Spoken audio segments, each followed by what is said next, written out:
Allahu Allahu Allahu Allah Allahu Allahu Allahu Allah Allahumma salli ala sayyidina Muhammadin wa ala ali sayyidina Muhammad kama sallaita ala Ibrahim wa ala ali Ibrahim innaka Hamidum Majid. Allahumma barik ala Muhammadin wa ala ali Muhammad kama barakta ala Ibrahim wa ala ali Ibrahim innaka Hamidum Majid. Assalamualaikum warahmatullahi wabarakatuh. Alhamdulillahi rabbil alamin. Wassalatu wassalamu ala rasulihi khatamin nabiyyin wa ala alihi tayyibin wa ashabihi tahirin wal mu'minina wal muslimina kullihim ajma'in, amma ba'd.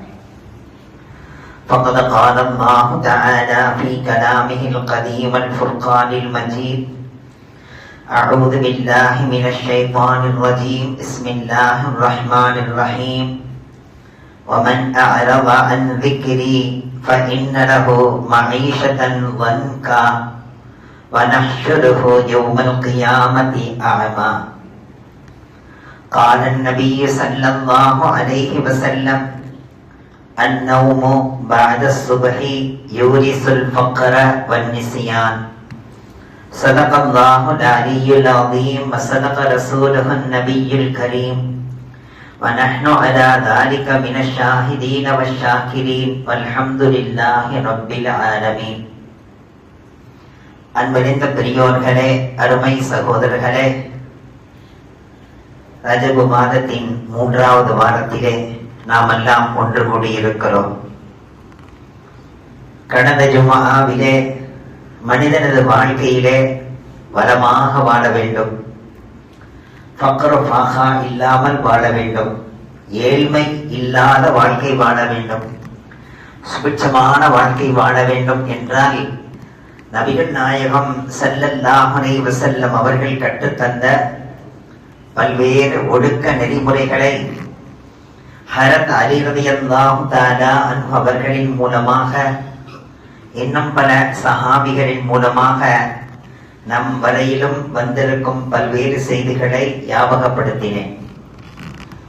அதிலே முதலாவதாக பிஸ்மில்லாஹிர் ரஹ்மானிர் ரஹீம் என்று துவங்காத எல்லா காரியமும் அது வீணாகி போகும் என்கிற செய்தியை சொன்னேன்.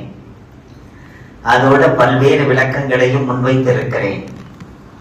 இரண்டாவதாக சொல்லும் போது எந்த நேரமும் சுத்தமாக இருக்க வேண்டும், நமது ஆடை சுத்தமாக இருக்க வேண்டும், நாம் இருக்கும் இடம் சுத்தமாக இருக்க வேண்டும், உள்ளத்தில் தோன்றுகிற எண்ணங்கள் சுத்தமாக இருக்க வேண்டும், தருகின்ற வாக்குகள் சுத்தமாக இருக்க வேண்டும்.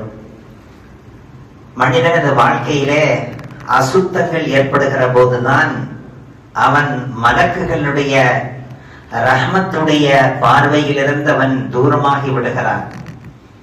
பரக்கத்துகளையும் ரஹ்மத்துகளையும் கொண்டு வருகிற மலக்குமார்கள் அவன் அசுத்தத்தினால் அவன் அருகில் நெருங்காமல் அவனை விட்டும் தூரமாகி விடுகிறார்கள் என்ற செய்தியை உங்களுக்கு முன்வைத்தேன்.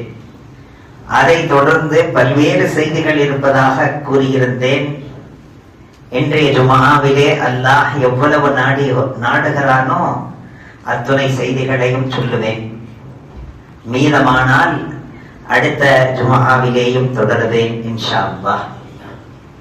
நபிகள் நாயகம் ஸல்லல்லாஹு அலைஹி வஸல்லம் சொல்கிறார்கள், ஜனாபத் ஏற்பட்டு விட்டால் நீங்கள் உடனே குளித்துக் கொள்ளுங்கள். ஜனாபத்தினுடைய குளிப்பை தாமதப்படுத்தாதீர்கள்.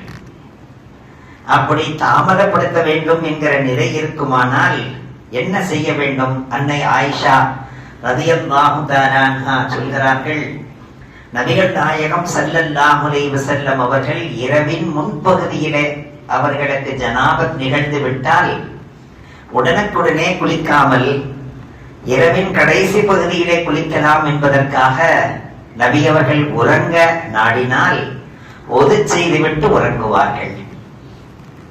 அந்த ஒது என்பதே ஒரு சிறிய குளிப்புக்கு சமமானது. பெருந்தொடக்கு இது சிறிய தொடக்கு. இந்த சிறிய சுத்தத்தை செய்து கொண்டு உறங்குவார்கள். பிறகு தஹஜ்ஜுதுக்கு எழுந்திருக்கிற போது அந்த நேரத்தில் குளித்துக் கொள்வார்கள். இப்படியே அன்னை ஆயிஷா ரலியல்லாஹு தஆலா அறிவிக்கிறார்கள். ஆனால் சில நேரங்களிலே ஜனாபத் ஏற்பட்டதோடு உடனே கூட நபி அவர்கள் குளித்துக் கொள்வார்கள். அப்படி என்றால் சூழ்நிலைகளை அனுசரிக்கலாம் என்று தெரிகிறது. ஆனால் ஜனாபத்தோடவே அப்படியே கிடப்பது, ஃபஜ்ருக்கு கூட வராமல் ஜனாபத்தோடவே உறங்குவது, பிறகு மறுநாள் 12 மணி வரையிலும் உச்சி சாய்கின்ற வரையிலும் குளிக்காமலேயே இருப்பது, வீட்டில் பெண்களும் அதே நிலையில் ஜனாபத்தோடவே இருப்பது, வீட்டுக்குள் பரக்கத்தின் மலக்குகள் நுழையவே மாட்டார்கள். ஹதீஸிலே நமக்கு தெரிய வருகிறது. ஏற்கனவே பரக்கத்துகள் செய்யப்பட்ட வீடாக இருந்தால் அந்த வீட்டிலிருந்து பரக்கத்துகள் வெளியேறிவிடும். அந்த வீட்டுக்குள்ளே இருக்கிற சுக்கூன் வெளியேறிவிடும். அந்த வீட்டுக்குள்ளே இருக்கிற மகிழ்ச்சி வெளியேறி விடுமா. எனவே ஜனாபத்துடைய குளிப்புகளை நீங்கள் தாமதப்படுத்தாதீர்கள் என்றார். பிறகு தன்னுடைய தோழர்களுக்கு சொன்னார்கள் என்றால் கியாம நாள் வரையிலும் வருகின்ற அத்துணை முஸ்லிம்களுக்கும் சொன்னார்கள் என்று அர்த்தம். இன்னும் சொல்லப்போனால் உலக மக்கள் அனைவருக்கும் சொன்னார்கள் என்று அர்த்தம். அவர்கள் ஈமான் கொள்ளவில்லை, அந்த ஒன்றுதான் தடையை தவிர உபதேசம் அனைவருக்குமானது. யாருக்கும் குறிப்பானதல்ல, பொதுவானது. இந்த மார்க்கமே அனைவருக்காக வந்த மார்க்கம் தானே தவிர குறிப்பிட்டவர்களுக்காக வந்ததல்ல. நபிகள் நாயகம் ஸல்லல்லாஹு அலைஹி வஸல்லம் சொன்னார்கள், ஜனாபத் நிகழ்ந்து விட்டால் நீங்கள் அந்த ஜனாபத்தோடு வெளியேறி போகாதீர்கள். ஒரு அவசர தேவை, உடனே வண்டி எடுத்துக்கொண்டு ஜனாபத்தோடு வெளியேறி விடுகிறார். அந்த ஜனாபத்துடைய நிலையிலே நீங்கள் வண்டியிலே பயணிக்கிற போது உங்களை அலைகழிப்பதற்காக ஜின்கள் ஷைத்தான்கள் உங்களுடைய சிந்தனையை அலைகழித்து எங்காவது போய் மோத வைத்து அவர்கள் அதை கொண்டு சந்தோஷம் அடைவார்கள். எனவே நீங்கள் அந்த நிலையில் செல்லாதீர்கள். சில நேரங்கள் உங்கள் மீது அவர்கள் தன்னுடைய தாக்குதலை தொடுப்பார்கள். சில நேரங்கள் உங்களோட இணைந்து விடுவார்கள். உங்களை விட்டு மரணம் வரையிலும் நீங்க மாட்டார்கள், மௌத் வரையிலும் நீங்க மாட்டார்கள். எத்தனையோ ஆமில்களை அழைத்தெல்லாம் பார்ப்பார்கள், ஒன்னும் கதை நடக்காது. ஆமில்களிடத்திலே ஓதுகின்ற நேரத்தில் சொல்வார்கள், நான் இன்று வெளியேறி விடுகிறேன், இன்றைக்கு அசரிலிருந்து நான் இருக்க மாட்டேன், மகரிபிலிருந்து இருக்க மாட்டேன். ஏன் மகரிபை சொல்கிறாய், இப்பொழுதே போவேன் என்று சொல், இப்பவே போய் விடுகிறேன் என்பார். ஆனால் விலகவே மாட்டார்கள். நபிகள் நாயகம் ஸல்லல்லாஹு அலைஹி வஸல்லம் சொன்னார்கள், என் அருமை தாய்மார்களே, நீங்கள் ஹைதுள்ள காலத்திலே வெளியேறி செல்லாதீர்கள், தேவையில்லாமல் அங்கும் இங்கும் சுற்றாதீர்கள். இரவின் நடு நிசி உங்களுக்குரிய நேரம் அல்ல, அது இன்னொரு படைப்பினங்கள் அவர்கள் பயன்படுத்திக் கொள்கிற நேரம். அது யார் சொல்வது? என் பெருமானார் ஸல்லல்லாஹு அலைஹி வஸல்லம் சொல்கிறார். இரவினுடைய நடு நிசி இருக்கல்லவா, 12 மணிக்கு மேலே, அந்த நேரம் உங்களுக்குரியதல்ல, பாதை உங்களுக்குரியதல்ல. ஆனால் அந்த நேரத்தில் தான் ரன்னிங், வண்டி போய் இவன் அவனான்னு பார்த்து போய் மோதி விழுகிறது. இதை நாம் ஆச்சரியமாக பார்க்கிறோம். நமது இஸ்லாமிய சமூகம் அதிலே ஈடுபடுகிறது. இங்கே பள்ளிக்குள்ளே அழகான பயான் நடந்து கொண்டிருக்கும் புனித இரவுகளிலே வெளியிலே வாலிபர்கள் வண்டியிலே விழுந்து கொண்டிருக்கிறார்கள். வேதனையாக இருக்கிறது. காரணம் அறியாமை, அவர்களுக்கு இந்த விஷயம் புரியாமை. அந்த இரவு நடுநிசி உமக்குரியதல்ல, அது இன்னொரு படைப்பினங்கள் புழங்குவதற்காக அவர்கள் வந்து செல்லும் நேரம், அது பாதையும் உமக்குரியதல்ல என்றார்கள். அப்படி என்றால் நிர்பந்தமாக அந்த நேரத்தில் போக வேண்டியிருந்தால், ஒரு நிர்பந்தம், மருத்துவமனை செல்ல வேண்டும், நிர்பந்தம், என்ன செய்வது? ஆணாக இருந்தாலும் பெண்ணாக இருந்தாலும் அந்த நேரத்தில் ஒது செய்து விட்டு அல்லாஹ்விடத்திலே பாதுகாவல் தேடிவிட்டு ஃபல்லாஹு கைருன் ஹாஃபிதன் வஹுவ அர்ஹமர் ராஹிமீன் என்று சொல்லிவிட்டு பிஸ்மில்லாஹி பாபுனா தபாரக ஹீதானுனா யாசீன் சக்ஃபுனா காஃப் ஹா யா ஐன் சாத் கிஃபாயத்துனா ஹாமீம் ஐன் சீன் காஃப் ஹிமாயத்துனா ஃபஸயக்ஃபீகஹுமுல்லாஹ் வஹுவஸ் ஸமீஉல் அலீம். குர்ஆனுடைய ஆயத்துக்களை தான் ஆன்மீக பெருந்தகைகள் கட்டமைத்து இதை ஒரு ஒழுங்காக முறைப்படுத்தி நமக்கு சொல்லித் தருகிறார்கள். அதிலே மேலே பாதுகாப்பு, கீழே பாதுகாப்பு, அல்லையிலே பாதுகாப்பு, அக்கம் பக்கத்திலே பாதுகாப்பு, தன்னை சுற்றி ஒரு பாதுகாப்பு வளையத்தை ஏற்படுத்தி கொண்டு நீங்கள் செல்லுங்கள். அப்படி நீங்கள் செல்வீர்களேயானால் உங்களுடைய தேவை முடிந்துவிட்டால் ஒரு நிமிடம் கூட கண்ட இடத்திலும் சுத்தக்கூடாது, மீண்டும் உடனே வீடு திரும்பி விடுங்கள் என்றார்கள் நபிகள் நாயகம் ஸல்லல்லாஹு அலைஹி வஸல்லம். ஆன்மீக பெருந்தகைகள் எழுதுகிறார்கள், அந்த ஹைதுடைய துணிகளை நீங்கள் வெளியிலே போடுவதாக இருந்தால் தண்ணீரிலே காட்டி அதை கசக்கி போட்டு விடுங்கள். அதை அப்படியே நீங்கள் வெளியில் போடுவீர்களேயானால் அதை நுகர்ந்து பார்க்கிறது நாய் தானே நுகர்கிறது என்று நினைக்காதீர்கள். நாயின் உருவத்திலே ஜின்கள் அங்கே உலாவும், நாய்களின் உருவத்திலே ஷைத்தான்கள் வந்துவிடும்.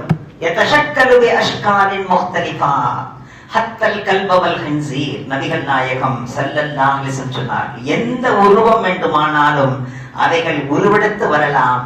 எந்த அளவுக்கு என்றால் பன்றியின் உருவத்திலேயும் வரலாம், நாயின் உருவத்திலேயும் வரலாம் என்றார்கள் நபிகள் நாயகம் ஸல்லல்லாஹு அலைஹி வஸல்லம். அப்படியே அவைகள் நுகர்ந்து விட்டால், நுகர்ந்த பிறகு அந்த நுகர் சக்தியினால் அந்த ஹைதுக்குரிய பெண் யார், இந்த அசுத்தத்துக்குரிய மனிதன் யார் என்று தேடிக்கொண்டு வரும் என்றார்கள் ஆன்மீக பெரியார்கள். எனவே மிக கவனமாக இருக்க வேண்டும். நபிகள் நாயகம் ஸல்லல்லாஹு அலைஹி வஸல்லம் சொல்கிறார்கள், வீட்டை சுத்தமாக வையுங்கள். அந்த காலத்திலே வீட்டை நறுமணமாக வைத்திருப்பார்கள். வீட்டை நறுமணமாக வைப்பதற்கு மக்ரிப் நேரமாகிவிட்டால் வீட்டிலே குர்ஆன் திலாவத்தின் சத்தங்கள் இருக்கிற வீடுகளாக இருந்தது. மக்ரிபுக்கு பிறகு வாக்கியா சூரா வீட்டில் உள்ளவர்கள் அனைவரும் ஓதுவார்கள். ஒரு பக்கம் பத்தி அங்கே எரிந்து கொண்டிருக்கும், வீடு முழுக்க வாசமாக இருக்கும். இப்பொழுது பத்தியை கொளுத்தினாலே இது என்ன கபரஸ்தானா என்று கேட்பார். வீட்டுக்குள்ளே பத்தியை கொளுத்தினால் இதெல்லாம் பிதஆத். நாம் பிதஆத் என்கிற எண்ணத்தில் அல்ல, வீட்டில் மனம் வேண்டும், நறுமணம் வேண்டும். நபிகள் நாயகம் ஸல்லல்லாஹு அலைஹி வஸல்லம் துஆ செய்தார்கள், யார் காபாவினுடைய திரைக்கு புகையிடுகிறார்களோ, நறுமண புகையிடுகிறார்களோ, அல்லாஹ் அவர்களது வாழ்க்கையில் பறக்கச் செய்வானா. துஆ செய்து ஹதீஸிலே பதிவாக இருக்கு. இன்றும் கூட காபாவினுடைய திரைக்கு அத்தரை தடவுகிறார்கள், ஹஜ்ரல் அஸ்வத் கல்லுக்கு அத்தரை தடவுகிறார்கள்.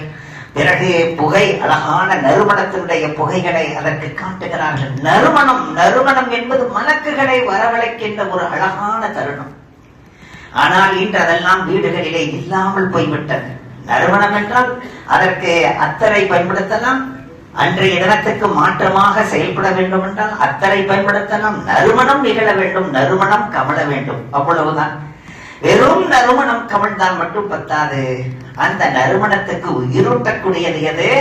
மக்ரிபுக்கு பிறகு வாக்கியா சூராவை ஓத வேண்டும். யார் வாக்கியா சூராவை ஓதிக்கொள்கிறார்களோ அவர்களது வாழ்க்கையிலே வறுமை என்பதே வராது என்றார்கள். 5 நேர தொழுகை அங்கே நிறைவேற்றப்பட வேண்டும். வீட்டிலே உங்களது வீடுகளை கபரஸ்தானாக ஆக்காதீர்கள், இப்படியே ஹதீஸில் வருகிறது.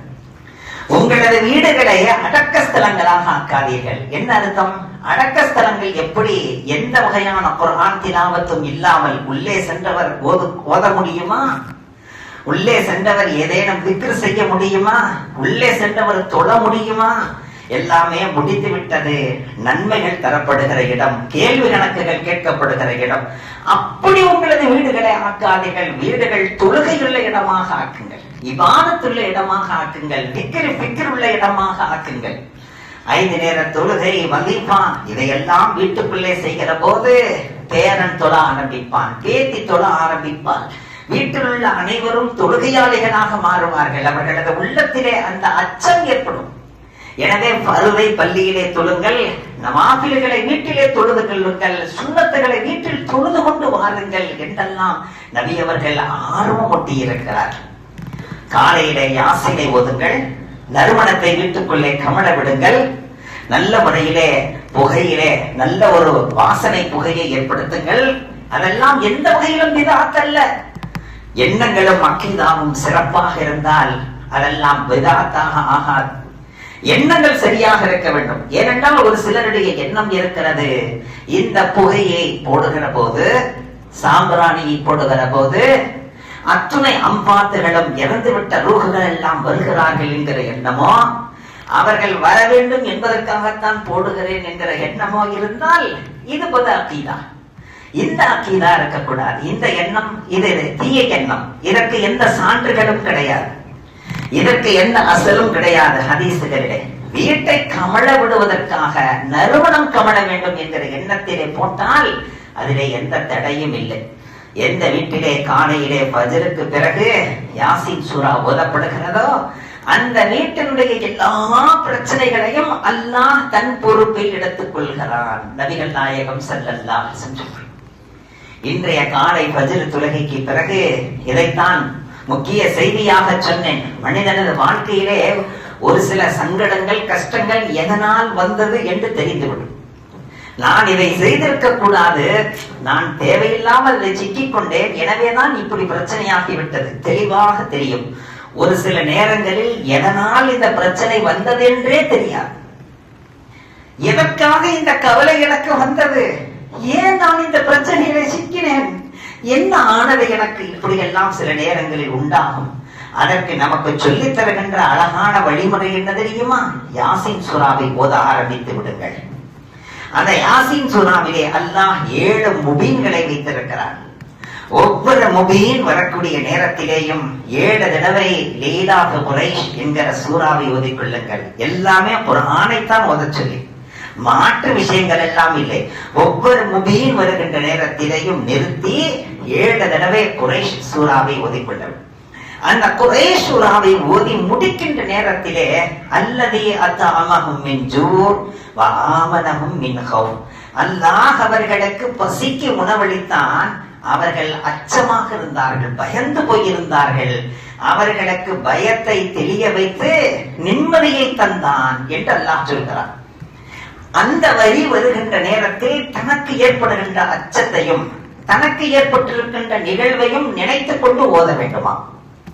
இப்படியே ஓதிக்கொண்டே வருகிற நேரத்தில் யாசீன் சூராவுக்கு ஒரு ஹார்ட் இருக்கிறது. ஒட்டுமொத்த குர்ஆனுக்கு ஒரு ஹார்ட், யாசீன் சூராவுக்கு ஒரு ஹார்ட். ஒவ்வொரு சூறாவுக்கும் ஒரு ஹார்ட் இருக்கிறது. அதே போன்று யாசீன் சூறாவுக்கான இருதயம் எது தெரியுமா?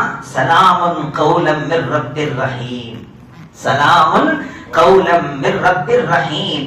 இந்த ஆயத்தை வந்த நேரத்தில் 7 தடவை இதை ஓதிக்கொள்ள வேண்டும். சலாமுன் கௌலம் மிர் ரப்பிர் ரஹீம், சலாமுன் கௌலம் மிர் ரப்பிர் ரஹீம் ஓதிக்கொள்ள வேண்டும். பிறகு அந்த சூறாவை முடிக்கின்ற நேரத்திலே கடைசி 2 ஆயத்துகள் மிக அற்புதமான ஆயத்துகள். ஒவ்வொன்றையும் தனித்தனியாக 7 தடவை ஓத வேண்டும். 2ஐயும் இணைத்து 7 தடவை அல்ல, கடைசி 2 ஆயத்துகளை தனித்தனியாக இன்னமா அம்ருஹு இதா அராத ஷைஅன் ஐயகூல லஹு குன் ஃபயகுன், குன் ஃபயகுன் அந்த இடம் வரும்போது எனக்கு ஏற்பட்டிருக்கிற கஷ்டம் பிரச்சனை ரப்பே, நீ குன் என்றால் குன் ஃபயகுன் உண்டாகிவிடும் ரப்பே, நீ நாடினால் உடனே தீர்ந்து விடும் ரப்பே, என் பிரச்சனை அகன்று விடும் ரப்பே, என்னுடைய கவலைகள் நீங்கிவிடும் ரப்பே. அதை மனதில் எண்ணத்தில் கொண்டு 7 தடவை ஓத வேண்டும். அதற்கடுத்து கடைசி ஆயத் ஃபஸ்பஹானல்லதீ பியதிஹி மலகூத்து குல்லி ஷை வ இலைஹி துர்ஜஊன். ரப்பே, நான் மிகவும் கண்ணியமாக வாழ்ந்தவன் ரப்பே, மிகவும் கௌரவமாக வாழ்ந்தவன் ரப்பே, பிறருக்கு கொடுத்தெல்லாம் மகிழ்ந்தவன் ரப்பே, ஆனால் இப்பொழுது நான் மிக தேவையுள்ளவனாக ஆகிவிட்டேன் ரப்பே, மக்கள் பார்வையிலே நான் விழுந்து விட்டேன் ரப்பே, சொந்தங்கள் பார்வையிலே நான் விழுந்து விட்டேன் ரப்பே, மீண்டும் என்னை எழுப்பிக் கொண்டு வா ரப்பே, மீண்டும் எனக்கு கண்ணியம் கொடுத்து விட ரப்பே. இந்த எண்ணத்திலே அந்த ஆயத்தை ஓத வேண்டும் 7 தடவை. இன்ஷா அல்லாஹ் மனிதனது வாழ்க்கை மாறிவிடும். பெரியவர்களே, அல்லாஹ் நாடினால் மாறாதது எது, அல்லாஹ் நாடிவிட்டால் நடக்காதது எது? எனவே நாம் அதிலே கவனமாக இருக்க வேண்டும்.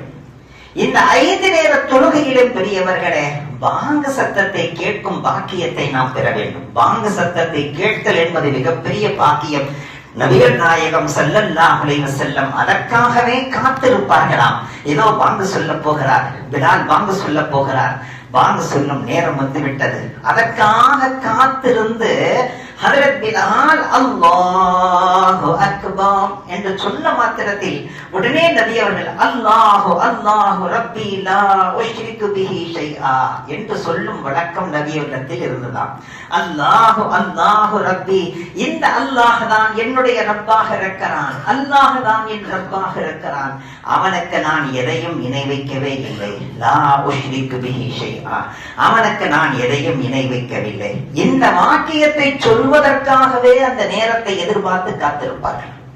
நபிகள் நாயகம் ஸல்லல்லாஹு அலைஹி வஸல்லம் சொன்னார்கள், இதை நீங்களும் அமலிலே கொண்டு வாருங்கள். அப்படி நீங்கள் அமலிலே கொண்டு வந்து விட்டால் அதற்கு பிறகு நீங்கள் கேட்கிற துஆக்கள் அனைத்தையும் அல்லாஹ் கபூல் செய்வார். இப்படியாக சுத்தத்தை பற்றி பல்வேறு செய்திகளை உங்களுக்கு சொன்னேன். அந்த சுத்தங்களிலே இன்னும் கவனமாக கேட்க வேண்டிய சுத்தம் ஒன்றிருக்கிறது. நபிகள் நாயகம் ஸல்லல்லாஹு அலைஹி வஸல்லம் சொன்னார்கள், நீங்கள் அதிலே கவனக்குறைவாக இருக்கிறீர்கள், ஆனால் அது மிகவும் கடுமையானது. அதை பற்றி கபூரிலே மிக அதிகம் விசாரிக்கப்படுகிறது, தண்டனைக்குரிய குற்றமாக இருக்கிறது. அதுதான் நீங்கள் இஸ்திஞ்சாவிலே பேண வேண்டிய ஒழுக்கங்கள் என்றார். நீங்கள் இஸ்திஞ்சா செய்கிற நேரத்தில் கடைசி சொட்டு கீழே விழுகின்ற வரையிலும் பொறுமையாக இருந்து இஸ்திஞ்சா செய்யுங்கள். அவசரப்பட்டு நீங்கள் வந்து விடாதீர்கள். அது ருக்குவிலே சுஜூதிலே சொட்டுகின்ற வகையில் நீங்கள் நடந்து கொள்ளாதீர்கள், கவனமாக இருங்கள் என்றார். அந்த இஸ்திஞ்சாவை செய்கிற நேரத்திலே நீங்கள் பரிபூர்ணமாக கழுகிக் கொள்ளுங்கள். ஏனென்றால் ஆரம்பத்திலே வெறும் டேலா கட்டி பிடிப்பது மட்டும்தான் இருந்தது. பிறகு தண்ணீர் ஒட்டியும் கலக்கக்கூடிய ஒரு நிலை வந்த போது நபி அவர்கள் சொன்னார்கள், டேலாவையும் தண்ணீரையும் இரண்டையும் பயன்படுத்தக்கூடியவர்களை அல்லாஹ் மிகவும் புகழுகிறான்.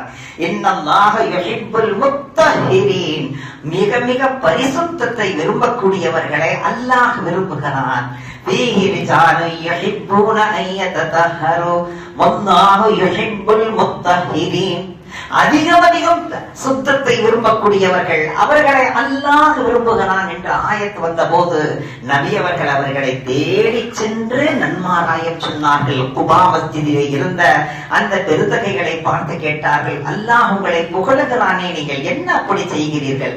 வேறொன்றும் இல்லை யா ரசூலல்லாஹ், நாங்கள் இஸ்திஞ்சாவிற்கு சென்றால் நாங்கள் டேலாவையும் அதற்கடுத்து தண்ணீரையும் இரண்டையும் நாங்கள் பயன்படுத்துகிறோம் என்றார். அதற்காகத்தான் அல்லாஹ் உங்களை புகழுகிறான் என்றார்கள் நபிகள் நாயகம் ஸல்லல்லாஹு. அந்த இஸ்திஞ்சா செய்கின்ற நேரத்தில் பெரியவர்களே, எந்த பொந்தை நோக்கி இஸ்திஞ்சா செய்திடக்கூடாது, எந்த சந்துகளை நோக்கி இஸ்திஞ்சா செய்திடக்கூடாது, நீர் நிலைகளிலே இஸ்திஞ்சா செய்திடக்கூடாது, கடல் ஓரங்களிலே இஸ்திஞ்சா செய்திடக்கூடாது, ஆற்றங்களை ஓரங்களிலே இஸ்திஞ்சா செய்திடக்கூடாது. நபி அவர்கள் தடுத்தார்கள், இங்கெல்லாம் ஜின்கள் வசிக்கின்றன என்றார். ஒரு போருக்கு போய்விட்டு திரும்பி வருகிற நேரத்தில் ஸஅத் ரலியல்லாஹு அன்ஹு அவர்கள் இறந்து விட்டார்கள் இரவிலே. ஆனால் அவர்களை தேடி பார்த்தால் எங்குமே காணவில்லை. பார்த்தால் எங்கோ கிடக்கிறார்கள், இஸ்திஞ்சா செய்கின்ற இடத்திலே கிடக்கிறார்கள். நபி அவர்கள் சொன்னார்கள், இந்த இரவு நாம் இங்கேயே தங்குவோம், இவரை யார் கொலை செய்தது என்பதை தெரிந்து கொள்ளாத வரையிலும் இங்கிருந்து போகக்கூடாது. அன்று இரவும் அங்கேயே தங்கினார்கள். இரவு நேரம் நடுநிசையிலே சத்தம் மட்டும் வருகிறது, நஹ்னு கத்தல்னா ஸஅத், நஹ்னு கத்தல்னா ஸஅத், நஹ்னு கத்தல்னா ஸஅத், நாங்கள் தான் ஸஅதை கொன்றோம், நாங்கள் தான் ஸஅதை கொன்றோம். உருவங்கள் தெரியவில்லை, சத்தங்கள் வருகிறது. நபி அவர்கள் கேட்டார்கள், லிம, எதற்காக, எதற்காக கொலை செய்தீர்கள், ஏன் கொலை செய்தீர்கள்? சத்தம் வந்தது பதிலாக, நாங்கள் வாடுகின்ற பொந்திலே அவர் இஸ்திஞ்சா செய்து விட்டார், அதுவும் இரவிலே இருட்டிலே பொந்தென்று தெரியாமல் இஸ்திஞ்சா செய்ததை கூட அவைகள் பொறுத்துக் கொள்ளவில்லை, கொன்று விட்டன. நபி அவர்கள் சொன்னார்கள், இனிமேல் நீங்கள் இதிலே கவனமாக இருங்கள் என்றார்கள் நபிகள் நாயகம் ஸல்லல்லாஹு. எனவே இஸ்திஞ்சாவிலே மிக கவனமாக இருக்க வேண்டும்.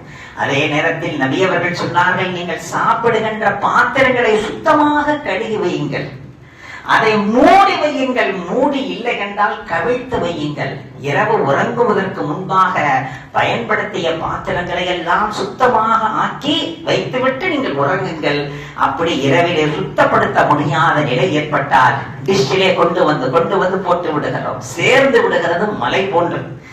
ஏன் இப்பொழுது கழுக மாட்டீர்களா? இல்லை, அதை கழுவதற்கென ஒரு பெண் வருகிறார், அதுவரையிலும் இந்த காலத்து தானா என்று கேட்கும் அளவுக்கு நமக்கு சொல்லித் தருகிறார்கள். அப்படி ஒரு நிர்பந்தம் ஏற்பட்டால் கொஞ்சம் ஜக்கிலே தண்ணீரை எடுத்து அதிலே பிஸ்மில்லாஹிர் ரஹ்மானிர் ரஹீம் என்று ஓதி அந்த தண்ணீரை பாத்திரங்களின் மீது தெளித்து அதற்கு மேலே ஒரு டப்பு வைத்து மூடிவிடுங்கள் என்று நமக்கு சொல்லித் தருகிறார்கள்.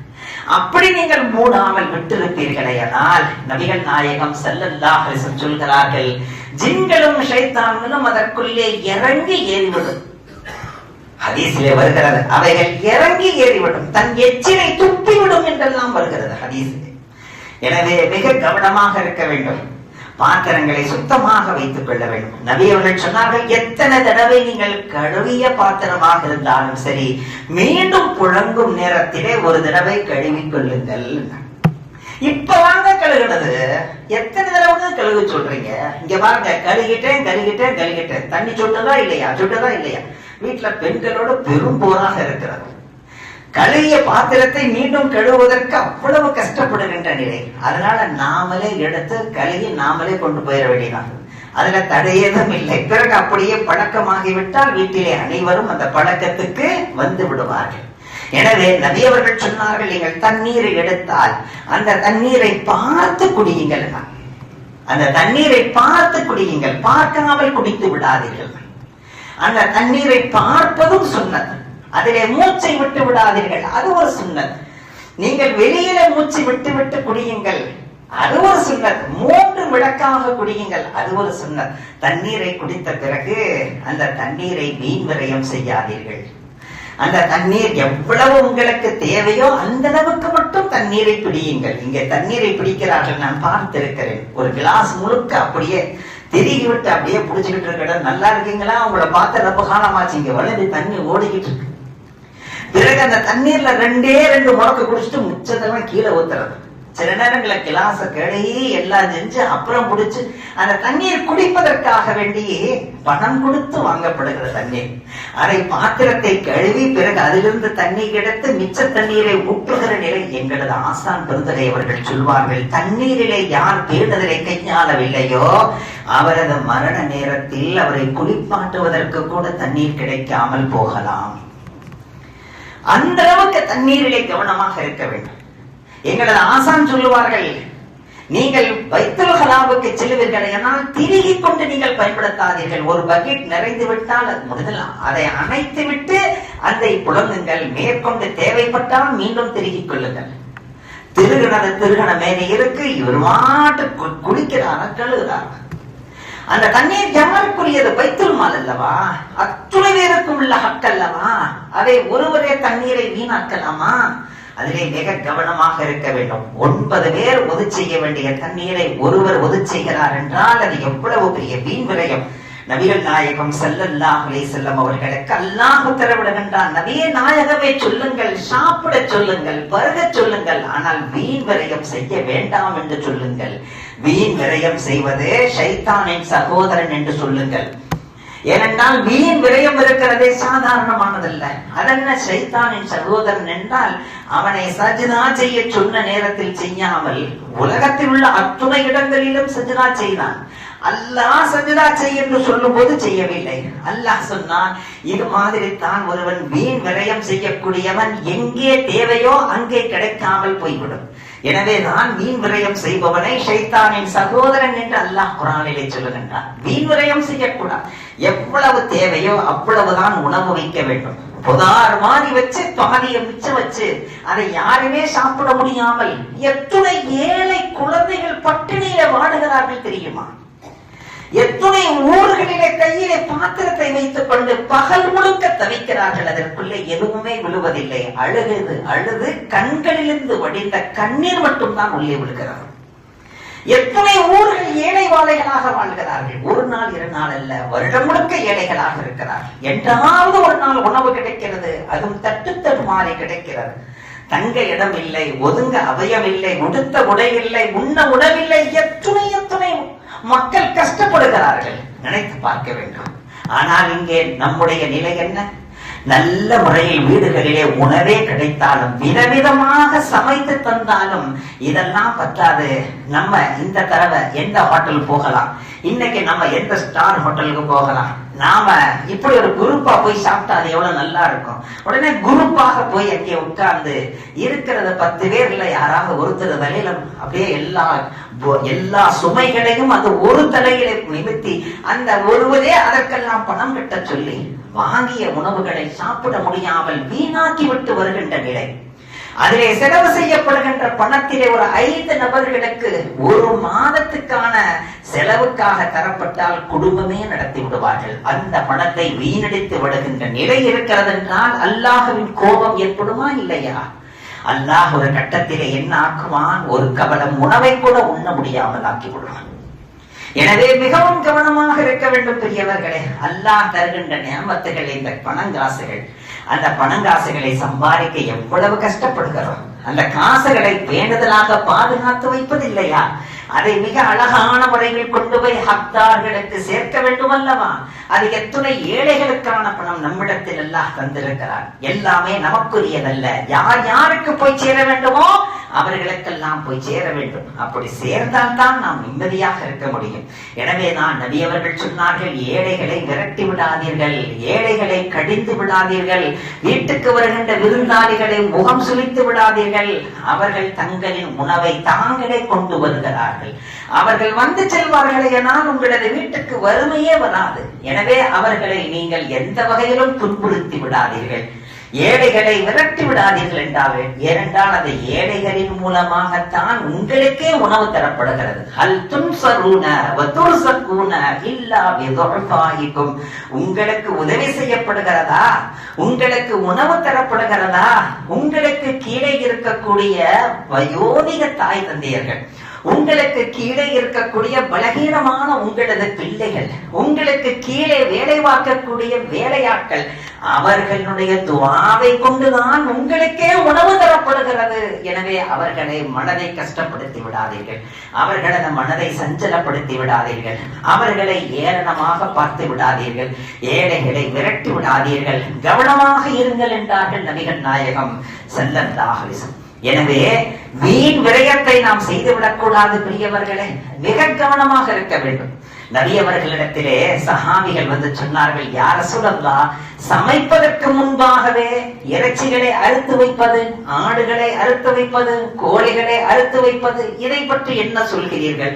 நபிகள் நாயகம் ஸல்லல்லாஹு அலைஹி வஸல்லம் கேட்டார்கள், சமைக்க போகிறீர்களா என்று கேட்டார்கள். இல்லை, இனிமேல் சமைக்க வேண்டி இருக்கிறது, அதற்காக முன்கூட்டியே ஸ்டாக் என்றார்கள். நீங்கள் சமைக்கின்ற நேரத்தில் அறுத்தால் போதுமானது. நீங்கள் அதற்கு முன்பாகவே அறுத்து வைத்து மீண்டும் சமைக்க முடியாமல் போனால், விக்கிர செய்து கொண்டிருந்த கோழிகளை அறுத்து விட்டீர்களே, விக்கிர செய்து கொண்டிருக்கக்கூடிய அந்த அழகான நிலைகளிலிருந்து அவர்களை அகற்றி விட்டீர்களே என்றார்கள் நபிகள் நாயகம் ஸல்லல்லாஹு. எனவே விக்ர் என்றால் நாம் மட்டும் செய்வதல்ல, எல்லா ஜீவன்களும் செய்து கொண்டிருக்கின்றன. தேவைக்கு அருங்கள் என்றார்கள். தேவையில்லாமல் அறுத்து ஸ்டாக் வைக்காதீர்கள். மிக கவனமாக இருக்க வேண்டும். ஒரு சஹாபி சாப்பாட்டை உருட்டி உருட்டி வாயிலை போட்டுக் கொண்டிருந்தார். நபி அவர்கள் சொன்னார்கள், எடுத்து சாப்பிடுங்கள், கொஞ்சம் கொஞ்சமாக சாப்பிடுங்கள், உருட்டி போடாதீர்கள். நபி அவர்கள் தடுத்தார்கள். உருட்டி போடுகின்ற நேரத்திலே அது மிக சரியாக போகலாம் அல்லது மாற்றமாகவும் போகலாம். அதன் மூலமாக பல்வேறு இடைஞ்சலும் ஏற்படலாம். ஒருவர் சாப்பிட்டுக் கொண்டிருக்கிறாரா, அவருக்கு சலாம் சொல்லாதீர்கள். நீங்கள் சலாம் சொல்லுகின்ற நேரத்தில் உங்களுக்கு ஜவாபு சொல்ல வேண்டுமே, வாஜிபாயிற்று என்று வாய் வைத்த நிலையில் ஜவாபு சொல்லுவார். அது பொறையேறி அவருக்கு பிரச்சனையாகிவிடும். மிக கவனமாக இருங்கள் என்றார்கள். நபி அவர்கள் சொன்னார்கள், உங்களது வாழ்க்கையிலே நல்ல வளமான வாழ்க்கையும் செழிப்பான வாழ்க்கையும் வேண்டுமா?